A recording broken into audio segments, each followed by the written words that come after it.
Hello दोस्तों, welcome है आपका शिक्षा का प्रकाश के यूट्यूब चैनल में। इस वीडियो में दोस्तों हम बात करने जा रहे हैं कुछ जीके क्वेश्चन की। इस वीडियो में मैं आपको 20 ऐसे जीके क्वेश्चन बताऊंगा जो विभिन्न विभिन्न परीक्षाओं में कई बार रिपीट हुए हैं। तो देखिए दोस्तों, बहुत ही फोकस के साथ आपको ये वीडियो देखनी होगी। और आइए अब हम अपने क्वेश्चन की तरफ चलते हैं, अपने प्रश्न की तरफ चलते हैं। जीवन की मूलभूत इकाई क्या है? देखिए दोस्तों, जीवन की मूलभूत इकाई कोशिका होती है। इसको हम सेल भी कहते हैं इंग्लिश में। और इसके साथ इसकी खोज जो की थी वो रॉबर्ट ब्राउन ने की थी। रॉबर्ट हुक ने की थी। इसकी खोज रॉबर्ट हुक ने की थी।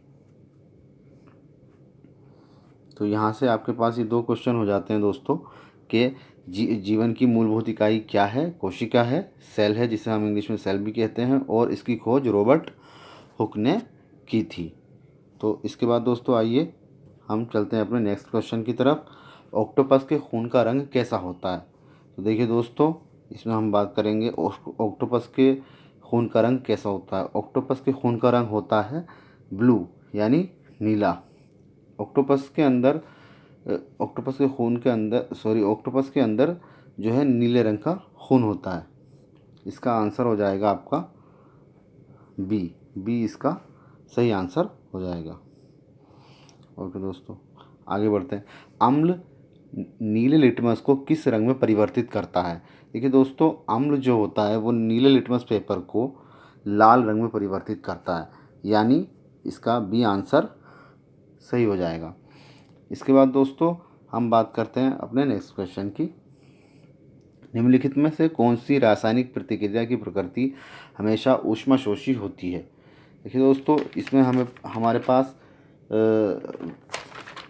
पास विस्थापित प्रतिक्रिया, संयोजन प्रतिक्रिया, दहन प्रतिक्रिया ये और अपघटन प्रतिक्रिया, ये चार प्रतिक्रिया हमें दी गई हैं। दोस्तों आइए हम इसके बारे में बात करते हैं। तो इसमें दोस्तों हमारा जो आंसर होगा वो होगा डी, अपघटन प्रतिक्रिया। इसका जो आंसर होगा डी, अपघटन प्रतिक्रिया। वह अभिक्रियाएं जिसमें ऊष्मा अवशोषित होती है उसे हम ऊष्माशोषी अभिक्रिया कहते हैं। और जितनी भी अपघटन अभिक्रियाएं होती हैं सभी ऊष्माशोषी होते हैं। इसीलिए दोस्तों अपघटन, ये जो इसका जो आंसर होगा वो डी होगा। आइए दोस्तों चलते हैं अपने नेक्स्ट क्वेश्चन की तरफ। पौधों में पाया जाने वाला नीला, बैंगनी या लाल फ्लेवोनॉइड वर्णक किसकी उपस्थिति के कारण होता है?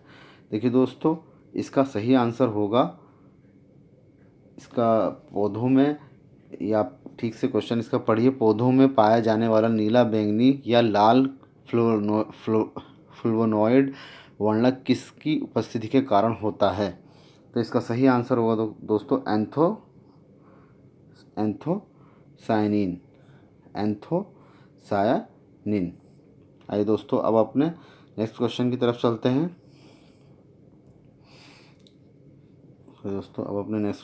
चलते हैं। निम्नलिखित में से पहला दोस्तों, इसमें हम कुछ लिखने से भूल गए हैं तो इस क्वेश्चन को हम स्किप कर देते हैं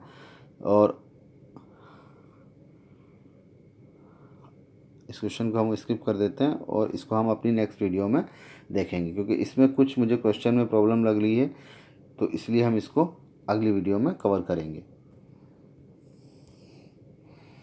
निम्नलिखित में से कौन सा तत्व सबसे पहले कृत्रिम रूप से उत्पादित किया गया? देखिए दोस्तों, निम्नलिखित में से जो पहला तत्व था जो कृत्रिम रूप से उत्पादित किया गया था उस तत्व का नाम है टेक्नीशियम। उस तत्व का नाम है टेक्नीशियम। यहाँ पर देखिए दोस्तों, ये गलती से ने लिखा गया है, टेक्नीशियन लिखा गया है, लेकिन इसका मतलब है टेक्नीशियम। ये यहाँ पर एक्चुअल में बना हुआ है, टेक्नीशियम। इस तरह से टेक्नीशियम, एक्चुअल में टेक्नीशियम लिखा हुआ है, तो आप बिल्कुल भी गलत ना करें।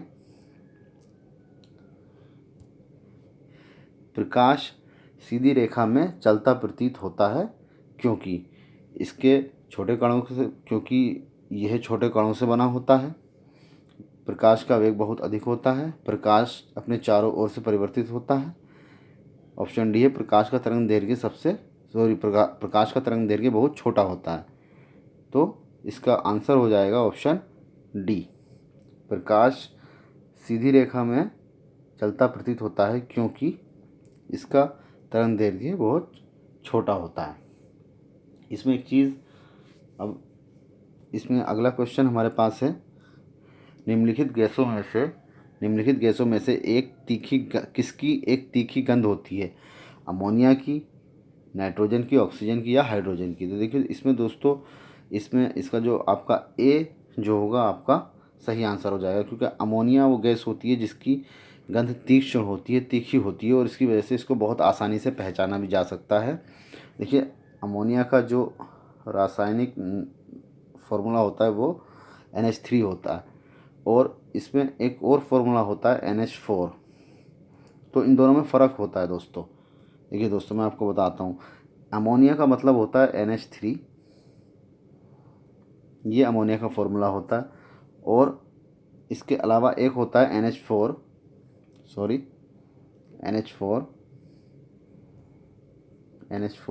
इसका नाम अमोनियम होता है दोस्तों। तो एग्ज़ाम में वो इस तरह से भी इस क्वेश्चन को पूछ सकता है कि निम्नलिखित गैसों में से किसकी एक तीखी गंध होती है, और यहाँ अमोनिया की जगह वो जो है क्या कर देगा, अमोनियम कर देगा। यहाँ पर अमोनिया की जगह अमोनियम लिख देगा, और नीचे एक ऑप्शन दे देगा आपको इनमें से कोई नहीं, क्योंकि फिर अमोनिया तो रहेगा नहीं ना इसमें, और क्योंकि वो आपको थोड़ा घुमाने के लिए वो इसमें लिख देगा अमोनियम। और आप सोचोगे अमोनिया और ammonium it sound very very very similar, तो इसलिए मैं आपको ये बता रहा हूँ। अब चलते हैं अपने नेक्स्ट क्वेश्चन की तरफ। जल शोधन के लिए निम्नलिखित में से किसका प्रयोग किया जाता है? जल शोधन के लिए निम्नलिखित में से किसका प्रयोग किया जाता है? एलम का, वाइनेगर का, बेकिंग सोडा का, टार्टरिक एसिड का? देखिए दोस्तों इसमें हमारा ऑप्शन ए इसमें हमारा आंसर हो जाएगा। देखिए दोस्तों जल शोधन के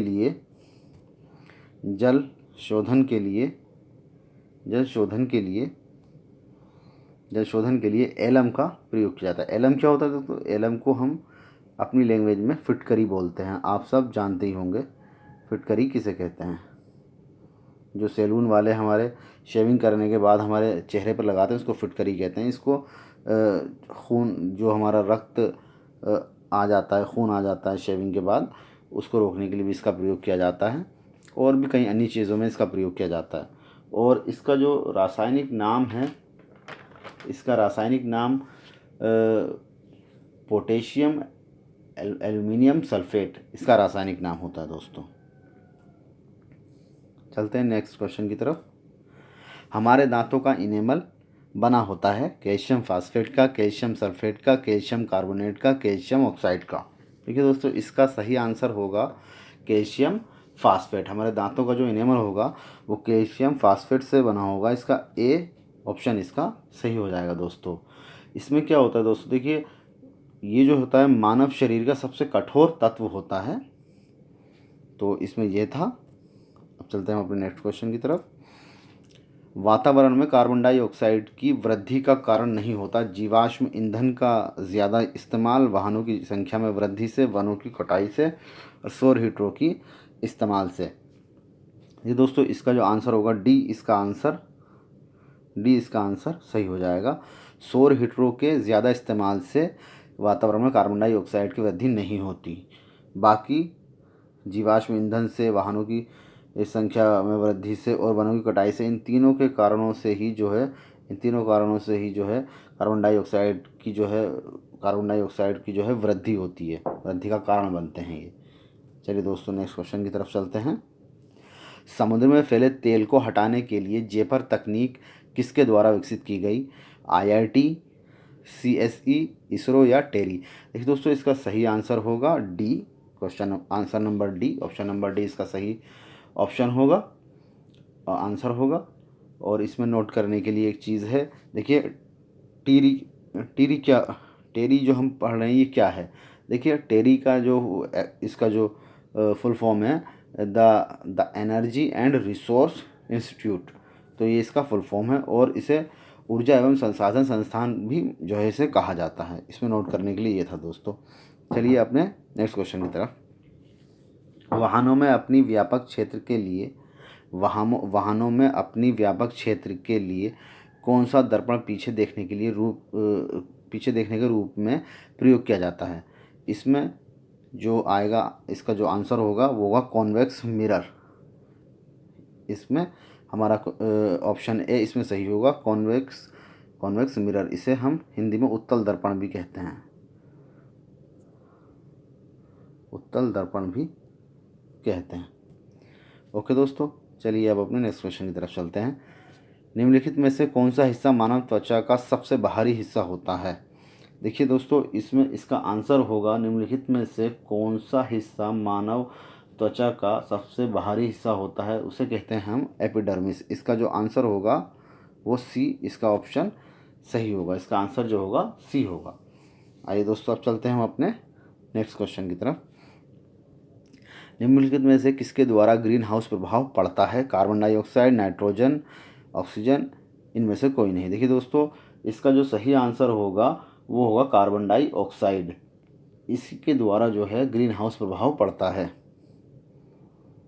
तो इसका जो सही आंसर होगा वो होगा ए, कार्बन डाइऑक्साइड। चलिए दोस्तों, नेक्स्ट क्वेश्चन की तरफ चलते हैं। डीटीपी वैक्सीन में पी किसे संदर्भित करता है? यानी डीटीपी वैक्सीन में पी जो है, पी का मतलब क्या है? इसका अगर हम एक आम भाषा में इसे कहें तो पी का मतलब वो हमसे पूछ रहा है। तो देखिए, इसका आंसर जो होगा दोस्तों वो होगा पर्टिसिस। इसका जो ऑप्शन होगा वो ऑप्शन ए सही होगा। डीटीपी वैक्सीन में पी के बारे में पूछ रहा है वो हमसे कि पी किसे संदर्भित करता है, यानी पी का मतलब क्या है। देखिए तो पी का मतलब होगा पर्टिसिस, ना कि पार्किंसोन, ना कि सोरियासिस, और नॉन ऑफ दिस। तो इसमें हमारा आंसर होगा ए। ओके दोस्तों, आइए अब चलते हैं अपने नेक्स्ट क्वेश्चन की तरफ। ल्यूकेमिया एक प्रकार का मानव रोग है जो कि विटामिन की कमी से होता है। सफ़ेद रक्त कोशिकाओं का कैंसर होता है, विटामिन की अधिकता से होता है, प्रोटीन की अधिकता से होता है। देखिए दोस्तों, ल्यूकेमिया एक प्रकार का मानव रोग है, ये एक प्रकार की बीमारी है और ये जो है रक्त कोशिकाओं का कैंसर होता है, एक तरह का ब्लड कैंसर इसे हम कह सकते हैं। तो ल्यूकेमिया एक रोग का नाम है, ये साइंटिफिक नेम है इसका, और इसको आम भाषा में अगर हम कहें तो इसको ब्लड कैंसर कह सकते हैं। नेक्स्ट क्वेश्चन, हमारे फेफड़ों में लगभग कितनी कोशिकाएं होती हैं? देखिए दोस्तों, हमारे फेफड़ों में लगभग हमारे फेफड़ों में इसका जो आंसर होगा सी होगा। हमारे फेफड़ों में 300 मिलियन कोशिकाएं होती हैं। हमारे फेफड़ों में 300 मिलियन कोशिकाएं होती हैं। कोशिका का मैंने आपको बता दिया था, कोशिका का जो इंग्लिश नाम है वो सेल इसको हम कहते हैं इंग्लिश में, और इसकी खोज रॉबर्ट हुक ने की थी। कोशिका की खोज रॉबर्ट हुक ने की थी। कोशिका की खोज रॉबर्ट हुक ने की थी और 1665 ईस्वी में की थी। तो इसके बारे में ये चीज़ नोट करने के लिए इसका आंसर जो होगा सी, इसका आंसर हो जाएगा। ओके दोस्तों, अपने नेक्स्ट क्वेश्चन की तरफ चलते हैं। जैव आवर्धन या जैव संचयन का क्या कारण है? आर्गेनोक्लोरीन, ओजोन, लाइकेन और प्रोटीन। देखिए दोस्तों, इसका सही आंसर होगा आर्गेनोक्लोरीन। जैव आवर्धन या जैव संचयन का क्या कारण है? आर्गेनोक्लोरीन। आई होप दोस्तों आपको ये वीडियो पसंद आया होगा। अगर आपको ये वीडियो पसंद आया, समझ आया, आपको थोड़ा भी इससे फ़ायदा हुआ हो तो जो है आप इस वीडियो को लाइक करें और मेरे चैनल को सब्सक्राइब करें, जिसका नाम शिक्षा का प्रकाश है। मेरे चैनल का नाम है शिक्षा का प्रकाश। आप इसको सब्सक्राइब करें और बेल आइकन को भी दबाएं। बेल आइकन को भी दबाएं, क्योंकि आप बेल आइकन को दबाएंगे तो उससे ये होगा कि मेरे आने वाली वीडियो का जो नोटिफिकेशन है वो आपको मिल जाया करेगा। और दोस्तों, प्लीज़ मुझे सपोर्ट करें, मैं आपके लिए वीडियो बना रहा हूँ। जो लोग रेलवे एनटीपीसी, रेलवे आरआरबी और एसएससी, सीजीएल, सीएचएसएल, बैंक वगैरह में जो लोग काम करने के लिए बहुत दिनों से मतलब अपनी 100% पढ़ाई करके एग्ज़ाम्स दे रहे थे और आज तक वो कामयाब नहीं हुए थे, तो उनके लिए मैं ये वीडियो बना रहा हूँ दोस्तों। तो आप